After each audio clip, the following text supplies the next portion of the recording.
जय जय श्री राधे, जय जय श्री राधे, जय जय श्री राधे।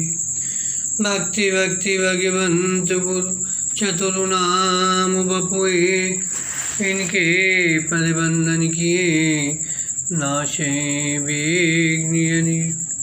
श्याम प्यारी कुंज बिहारी, जय जय श्री हरिदास दुलारी।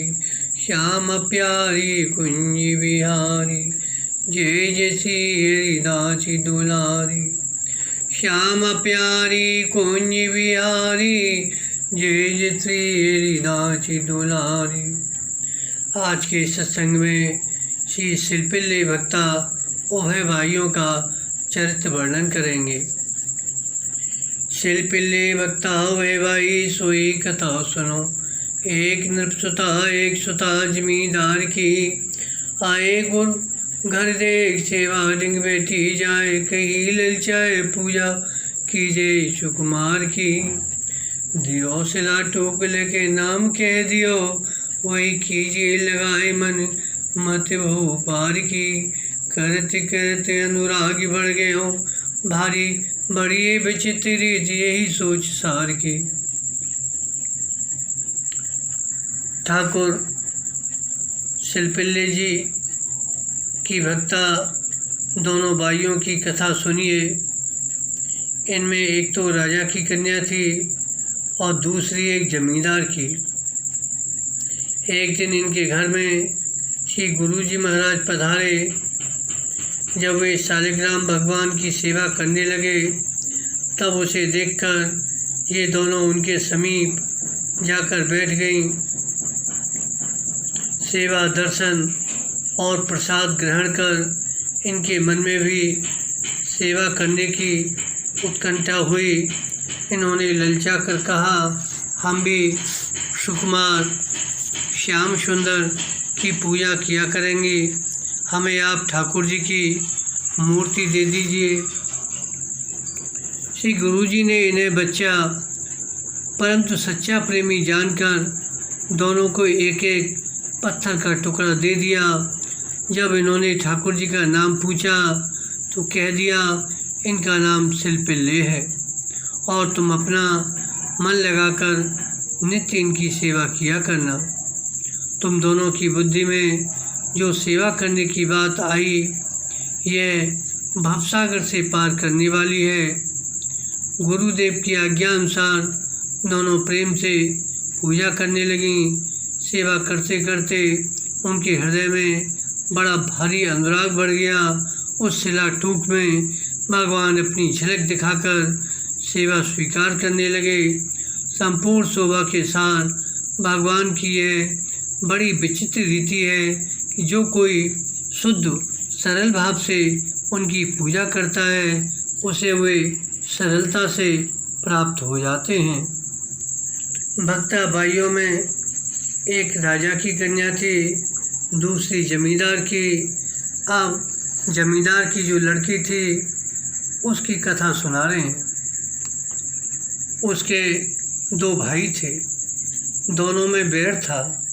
एक बार दूसरे भाई ने जिसके पास ये रहती थी उस भाई पर आक्रमण किया। उसके साथी गांव वालों ने इस गांव वालों को लूटा मारा। इससे सभी को कष्ट हुआ। इस भाई का सामान लूटा गया। उसमें इस लड़की का ठाकुर बटुआ भी चला गया। इससे उस भक्ता को महान कष्ट हुआ। शिल्पिल्ले की सेवा किए बिना उसके वियोग में इससे जीवित नहीं रहा जाता। प्राण ही निकले जा रहे थे। तब भोजन जलपान आदि कौन और कैसे करे। लोग इसे समझा रहे थे, पर बिना ठाकुर जी के इसे कुछ अच्छा नहीं लग रहा था। तब लोगों ने कहा, तेरे लिए तो दोनों भाई एक से हैं, शत्रुता भाई से है, परंतु तुमसे उसका प्रेम ही है। तो वहाँ जाकर अपने ठाकुर को ले आ, विश्वास एवं धैर्य धारण करो, ठाकुर जी भी मिल जाएंगे। यहाँ ये प्रश्न उठता है, जब भगवान स्वयं ही लूट लिए गए, उस बाई के ठाकुर जी लूट लिए गए, तो वे अपनी ही रक्षा नहीं कर सके तो भक्त की रक्षा कैसे करेंगे? समाधान यह है, भगवान अपनी इच्छा से गए। ऐसी इच्छा का कारण यह है कि प्रभु अपने भक्त की भक्ति एवं भक्तवत्सलता को प्रकट करना चाहते हैं, इसलिए ऐसी लीला की। आगे बताते हैं, तब वह भक्ता लड़की उस गांव में गई जहाँ दूसरा भाई रहता था। उस समय वह द्वार पर बैठक में बैठा था। उस लड़की ने अपने कष्ट की सब बात कही और अपने ठाकुर जी को मांगा। तब उस भाई ने कहा, तुम घर में जाओ, वहाँ एक स्थान पर सभी ठाकुर विराजमान हैं, उनमें से अपने ठाकुर को पहचान ले आओ। वहाँ बैठा हुआ कोई मनुष्य बोल उठा, यदि तुम्हारे में ऐसी भक्ति है तो यहीं से बुला लो, घर में जाने और पहचानने की क्या आवश्यकता? यह सुनते ही उस लड़की की आंखें अनुराग युक्त लाल हो गईं, वियोग से छाती फटने लगी। प्रीति पर किए गए व्यंग से भारी कष्ट हुआ। उसने ऐसे दुखित स्वर से अपने भगवान को पुकारा मानो शरीर छूट रहा है। उसकी प्रेम पुकार सुनकर उसके भगवान वहीं आकर हृदय से लग गए। उसके सभी दुख दूर भाग गए। उसने अनुभव किया, मेरे भाग्य उदय हुए, जो प्रभु प्राप्त हो गए। उसके भाई एवं अन्य सज्जनों ने कहा, हमारे बड़े भाग्य हैं जो भक्ता बहन घर आई और उनके दुर्लभ प्रेम के दर्शन हमें हुए।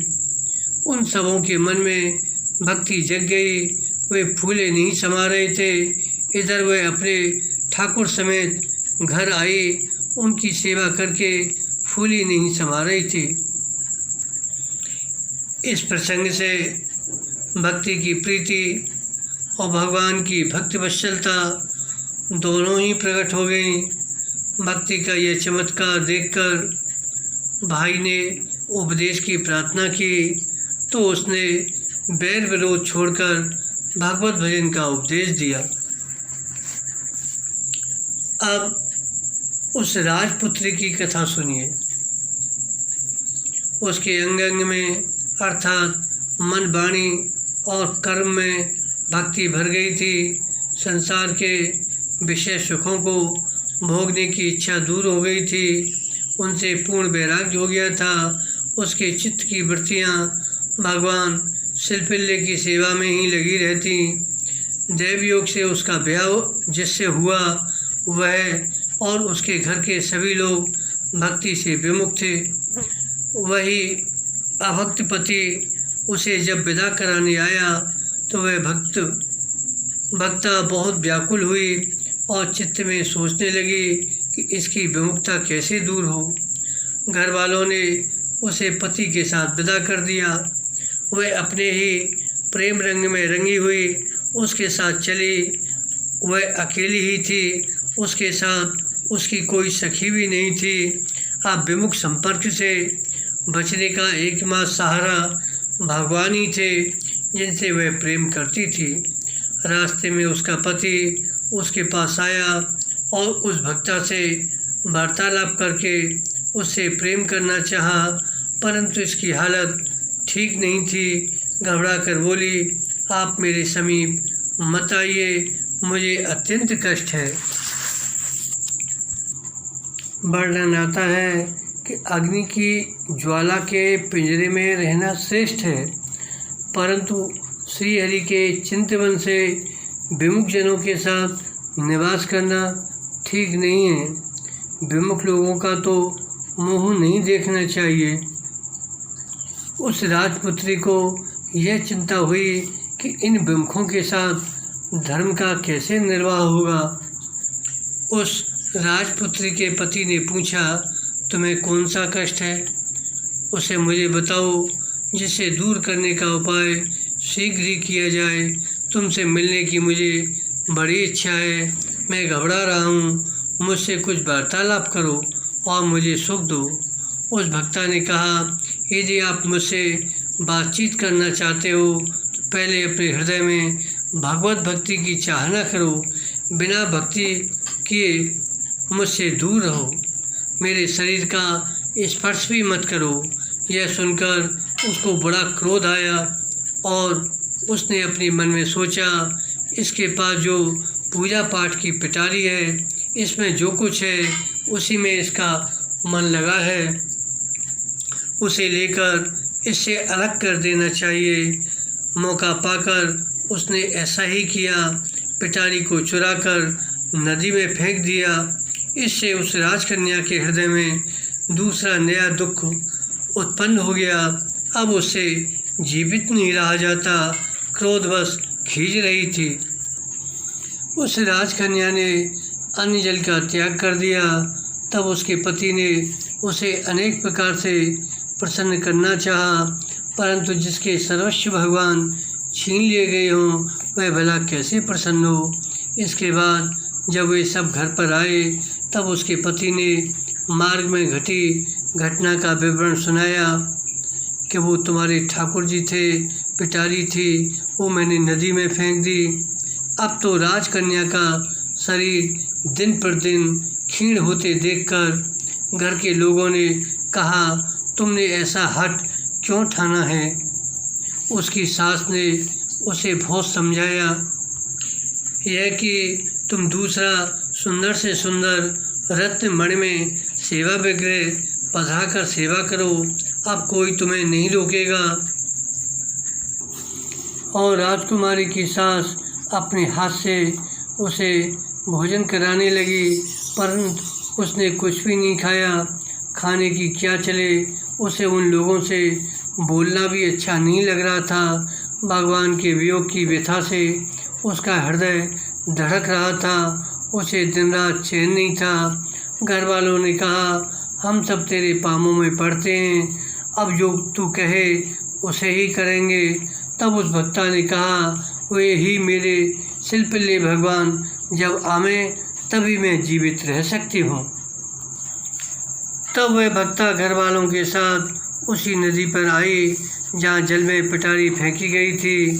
प्रभु का स्मरण आते ही उसे चक्कर सा आ गया, वह मूर्छित होकर गिर पड़ी। उसके नेत्रों से आंसुओं की धारा बहने लगी, पर वह अत्यंत दुखित स्वर से अपने प्राणनाथ शिल्पल्ले भगवान को पुकारने लगी। जिस प्रकार कामी मनुष्य कामनाओं के बस में रहता है, उसी प्रकार भगवान श्याम सुंदर भक्ति के बस में रहते हैं। दीन पुकार सुनते ही शिल्पल्ले भगवान दौड़कर उसकी छाती से आ लगे, उनके साथ वह पिटारी भी आ गई। इस संबंध में एक उदाहरण सुनाते हैं। श्री पंडित जगन्नाथ प्रसाद भक्तमाली एक बार श्री हरि बाबा के बात पर कथा कहने गए। साथ में एक संत को भी लेवा ले गए। जब बात पर पहुंच गए तो उन संत जी को याद आया कि मेरे ठाकुर जी तो गाड़ी में ही रह गए हैं। वे तो बड़े विकल हुए। स्टेशन वहाँ से 8 कोस था। लोगों ने समझाया, सेवा पूजा के लिए दूसरे ठाकुर जी ले लीजिए। स्वयं पंडित जी एवं हरि बाबा ने भी समझाया, परंतु वे तो रोने लगे। लोगों ने कहा, भाई रोने बिलखने से अब क्या होने वाला है, गाड़ी तो न जाने कहाँ चली गई होगी। परंतु उनकी विकलता बढ़ती गई। तब श्री हरि बाबा ने कहा, इन्हें जाने दो, ये स्टेशन तक हुआ में, इससे इन्हें संतोष हो जाएगा, नहीं तो ये रोते रोते प्राण छोड़ देंगे, यज्ञ में विघ्न हो जाएगा। संयोग की बात, जब संत जी स्टेशन पर गए तो वह गाड़ी अभी स्टेशन पर ही खड़ी थी। पूछने पर वहाँ के लोगों ने कहा, किसी डिब्बे में आग लग गई थी, अतः ये आगे नहीं जा सकी। अब तो संत जी ने अपने श्री ठाकुर जी को खोजा तो वो यथा स्थान मिल गए। वे खुशी खुशी फिर बांध पर लौट के आए। इसी तरह उस राजपुत्री को ठाकुर जी मिल गए और भगवान उसकी छाती से लग गए। उस भक्त के पति सास, ससुर आदि लोगों ने जब ऐसा चमत्कार देखा तो उनके मन से संसार के सभी झगड़े दूर हो गए। ईश्वर भक्ति सत्य या असत्य है, यह विवाद समाप्त हो गया। उन लोगों ने अपने मन में यह अनुभव किया कि भक्ति के बिना हमारा इतना जीवन व्यर्थ ही बीता, कभी थोड़ा सा भी भगवत स्मरण नहीं किया, जीवन को नहीं सुधारा। उस राजकन्या ने अपनी भक्ति से सबको भक्त बना दिया। वे सभी भक्त और भगवान की सेवा में लग गए। देखो, यदि भक्त कच्चा हुआ तो उस पर जगत का रंग चढ़ जाता है, और यदि पक्का हुआ तो असंख्य लोगों को अपने रंग देकर भक्त बनाने में समर्थ होता है। कहते हैं कि कश्मीर में एक सरदा नाम का फल होता है। उसकी यह विशेषता है कि एक पका हुआ सरदा यदि सैकड़ों कच्चे सरदों में धर दिया जाए तो रात भर में सबके सब पक जाते हैं। यही हाल पक्के भक्तों का है। राजकन्या की सच्ची प्रीति ने घर ही नहीं पूरे नगर को भक्त बना दिया। भक्ति के चमत्कार के समक्ष बरबस सबको झुकना पड़ा।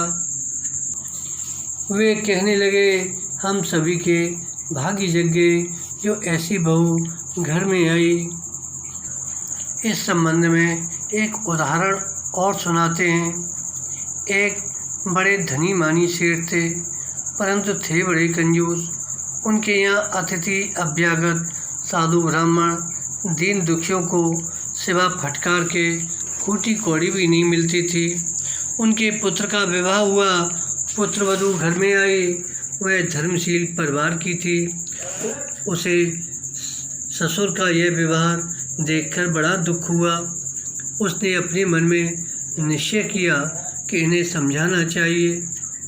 अतः एक दिन जब एक महात्मा ने भिक्षा के लिए आवाज़ लगाई तो उस पुत्र वधू ने सास ससुर को सुनाकर महात्मा से कहा, बाबा, हमारे घर तो नित्य बासी अन्न खाया जाता है, आप कहीं और जगह पधारें।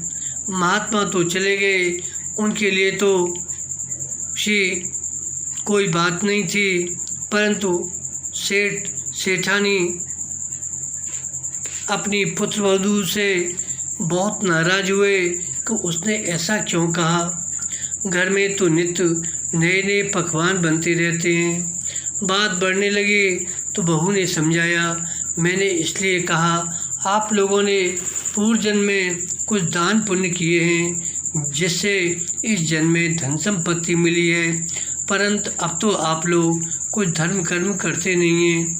वही पूर्व जन्म का अर्जित कमाई ही भोग कर रहे हैं।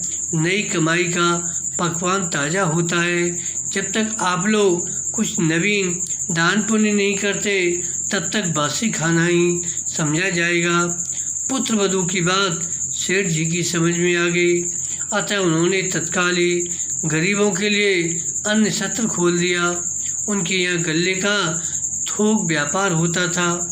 आड़त में जो ज्वार बाजरा चने आदि सड़ घुन जाते वह अन्न सत्र के लिए भेजवा देते। अब सेठ जी पुत्र वधू के सामने दान पुण्य की बड़ी बड़ी बातें करने लगे। बहू ने एक दिन एक नौकर से अन्य क्षेत्र के अन्न एवं आटे को मंगा कर देखा तो वे एकदम सड़े हुए थे। दूसरे दिन बहू ने उसी सड़े आटे की रोटी बनाकर जब सेठ जी भोजन करने बैठे तो दूसरी भोजन की सामग्रियों के साथ उनकी थाली में वह रोटी भी परोस दी। काली मोटी रोटी देखकर सेठ जी ने कोई नया पकवान समझकर कौतूहलवश पहला ग्रास उसी का मुंह में डाला और तुरंत ही थूथू करके बोले, बेटी, तूने आज क्या बना दिया? सड़े आटे की रोटी क्यों बनाई? पुत्रवधू ने कहा, पिताजी, आपके अन्य क्षेत्र में इसी आटे की रोटी भूखों को दी जाती हैं। परलोक में तो वही मिलता है जो यहाँ दिया जाता है। इसलिए मैंने सोचा अभी से इसे खाने का अभ्यास आपको धीरे धीरे हो जाए तो वहाँ कम कष्ट उठाना पड़ेगा। अब सेठ जी की आंखें खुली। उसी दिन से अन्न क्षेत्र का सड़ा अन्न और आटा फेंकवा दिया और अच्छे अन्न का प्रबंध कर दिया। इस प्रकार पुत्रवधू ने परिवार को शुभ आचरण करना सिखलाया। इन दोनों भाइयों, जमींदार की कन्या और राजपुत्री ने, इनके प्रसंग में यही दिखाया गया है। जब भावना की सच्चाई से भगवान पत्थर के टुकड़ों में से भी साक्षात प्रकट हो जाते हैं, तब भला अर्चा अवतार श्री शालिग्राम शिला एवं शिव विग्रह की सेवा से प्रकट होने में आश्चर्य ही क्या है। इन शिल्पिल्ले भक्ता भाइयों की तरह एक विट्ठलनाथ जी के सेवक को भी प्रभु कृपा प्राप्त हुई थी। बोलो शिल्पिल्ले भगवान की जय, भक्ता भाइयों की जय, भक्त भगवान की जय। जय जय श्री राम।